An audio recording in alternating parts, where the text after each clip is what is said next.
पालघर जिले की लोकसभा सीट पर बीजेपी प्रत्याशी डॉक्टर हेमंत सावरा ने जीत का सेहरा बांधकर एक बारगी सबको स्तब्ध कर दिया।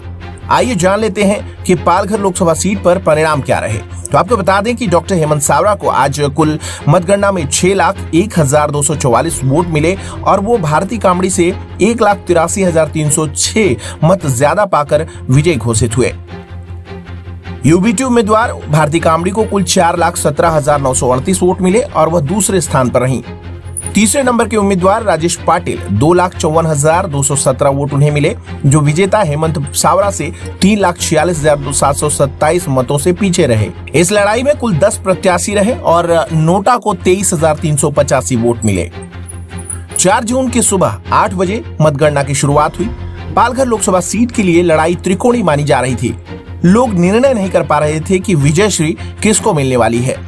इस कांटे की टक्कर में बीजेपी के doctor Hemant Savara, India alliance की समर्थित प्रत्याशी और यूबीटी उम्मीदवार भारती कामड़ी, उनके सहित पालघर जिले के सशक्त पार्टी बहुजन विकास अघाड़ी के प्रत्याशी राजेश पाटिल के बीच लड़ाई थी। तीनों पार्टियों सहित कुल 10 प्रत्याशी मैदान में थे, जिसमें 3 पार्टियों के बीच त्रिकोणीय लड़ाई मानी जा रही थी। लेकिन 4 जून की मतगणना के बाद आए चुनाव परिणाम ने सबको चौंका दिया। बीजेपी ने इस लड़ाई में एक तरफा परिणाम लाकर विरोधियों को चारों खाने चित्त कर दिया। जानकारों ने बताया कि बीजेपी की जीत के पीछे पार्टी के पदाधिकारियों की रणनीति और विपक्षी पार्टियों के कमजोर नेतृत्व प्रमुख फैक्टर रहे।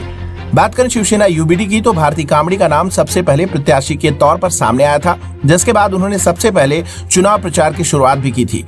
लेकिन वसई विरार और पालघर जिले के कमजोर नेतृत्व ने भारती कामड़ी को दूसरे नंबर पर लाकर खड़ा कर दिया।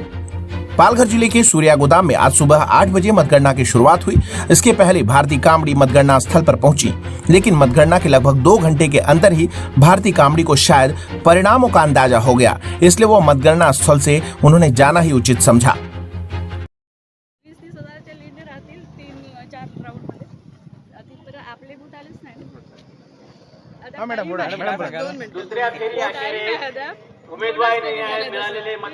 इस पूरी राजनीतिक लड़ाई में बीजेपी ने न सिर्फ बाजी मारी, बल्कि अपनी तगड़ी राजनीतिक रणनीति से विरोधियों को अपना लोहा भी मनवा दिया। एक बार संसदीय सीट पर चुनाव जीतने वाली बहुजन विकास अघाड़ी इस तिहरी लड़ाई के बीच तीसरे नंबर की पार्टी बन गई, या यूं कहा जाए कि बहुजन विकास अघाड़ी द्वारा लड़ाई लड़ने के कारण वोट कटे और इसका खामियाजा इंडिया गठबंधन की समर्थित यूबीटी उम्मीदवार भारती कामड़ी को चुकानी पड़ी और उनकी हार हुई। फिलहाल इस चुनावी समर में विजेता के रूप में डॉक्टर हेमंत सावरा ने बाजी मार ली है। आइए जानते हैं कि बीजेपी इसे कैसे सेलिब्रेट कर रही है। उनके पदाधिकारियों और जो उनके कार्यकर्ता है, उनका जोश चेक कर लेते हैं, क्या कुछ है और उनका क्या कुछ कहना है। कैंडिडेट आगे चल रहा है, क्या कहेंगे? हमें बहुत खुशी है, भारतीय जनता पार्टी और महायुति के कैंडिडेट बहुत आगे चल रहे हैं और लीड बढ़ते जाएगा।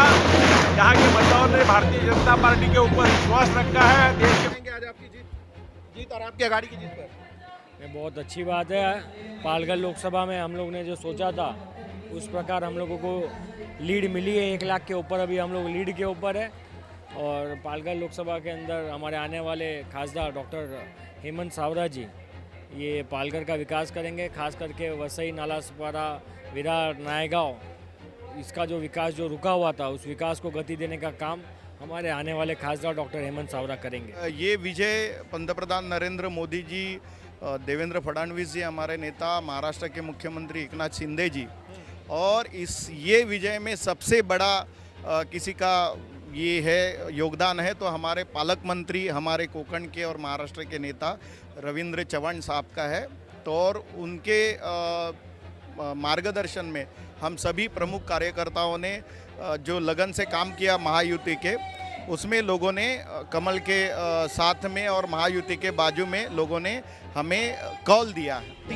पालघर लोकसभा मतदार संघ जो है, ये मतदार संघ में महायुति के उम्मीदवार डॉक्टर हेमंत सावरा जी और महायुति के सभी कार्यकर्ता, भारतीय जनता पार्टी, शिवसेना, राष्ट्रवादी, महाराष्ट्र नवनिर्माण सेना, श्रमजीवी संगठना, सभी कार्यकर्ताओं ने बहुत ज़्यादा मेहनत की और पहले दिन से ही डॉक्टर हेमंत सावरा के पीछे सब कार्यकर्ता डट के खड़े हुए और इसीलिए शुरुआती के काल से ही ऐसा लग रहा था कि ये सीट 100% महायुति के उम्मीदवार डॉक्टर हेमंत सावरा चुन के आएंगे। एक अच्छे उम्मीदवार महायुति ने दिए थे, डॉक्टर हैं, पढ़े लिखे हैं और मुझे पूरा यकीन है कि पालघर के विकास के लिए वो बहुत अच्छा काम कर रहे हैं। दूसरी बात, महाराष्ट्र में बीजेपी की सीटें कम हो गई। धन्यवाद धन्यवाद। या विजयाचं श्रेय खरं म्हणजे आपल्या जिल्ह्याचे पालकमंत्री माननीय रवींद्र चव्हाण साहेब यांनी एक हाती प्रचारची धुरा पूर्ण लोकसभेची सांभाळली आणि त्यासोबत भारतीय जनता पार्टी आणि महायुतीचे सर्व घटक पक्ष यांनी प्रचंड मेहनतीने काम केलं। त्यामुळे महायुती पक्षाचे सर्व पदाधिकारी आणि तळागाळातले सर्व कार्यकर्ते, मग ते भारतीय जनता पार्टीचे असतील किंवा महायुतीचे असतील, यांनी प्रचंड मेहनतीने काम केलं। कारण अतिशय कमी वेळ मिळाला आम्हाला प्रचाराला, पण तरीसुद्धा त्या प्रचारामध्ये सर्वसामान्य जनतेपर्यंत सर्व कार्यकर्ते पोहोचले। त्यांना गेल्या 10 वर्षातली केंद्र सरकारची कामं ही प्रत्यक्षात आम्ही त्यांची जाणीव करून दिली आणि त्यामुळे जनतेने आम्हाला भरभरून आशीर्वाद हे मतदानाच्या रूपाने दिलेलं आहे आणि त्यामुळे मी हा पूर्ण जो विजय हा पालघर लोकसभेतल्या सर्व कार्यकर्त्यांना आणि जनतेला विजय समर्पित करतो।